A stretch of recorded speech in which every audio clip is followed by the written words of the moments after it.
A loan is a financial tool to help you achieve specific life goals. However, if not well utilized, a loan can quickly become a liability. Here are common mistakes that many people make when applying for a loan. Number one, not doing enough research. What this means is you want to apply for a loan, you find a lender and you decide to go with the lender without looking if there are other lenders in the market who offer the same loan, and looking at the different interest rates, the different length that the loan provides, and also comparing what other institutions have in terms of other fees. You can use money254.co.ke to compare different loan options in the Kenyan market in order to choose what works for you best. Number two, overborrowing. Just because you qualify for a loan limit of up to 100K does not mean you take the whole 100K if your need is only 20K or 50K. Overborrowing is one of the loan mistakes that many people do, which in turn become detrimental to their financial health.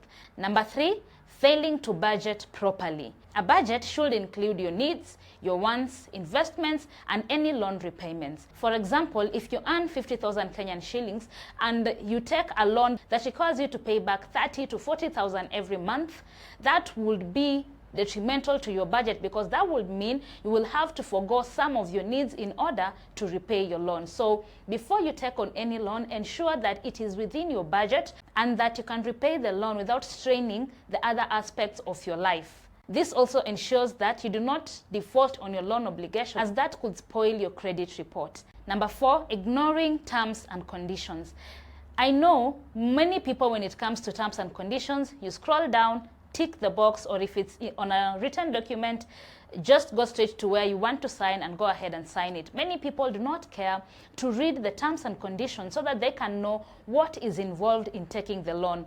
If you paid late, what would happen to you? If you defaulted, what would happen to you? And other hidden charges that you might not know but may be included in the terms and conditions. And lastly, not asking enough questions. When applying for a loan, you should ensure that before you sign the dotted line, you understand each and everything that is comprised in the loan. Anywhere you don't understand, make sure to ask the financial institution or the customer relations people that are involved when making your application, so that you do not end up signing for something that you do not understand well. So ask as many questions as you can. If you are concerned about the interest rate, go ahead and ask. If you're concerned about the loan duration and the repayment schedules, go ahead and ask, so that by the time you're making a decision to take that loan, you have a full picture of what that loan involves. Money254.co.ke has written about this and a whole lot more financial literacy topics around loans. Click on the link to learn more.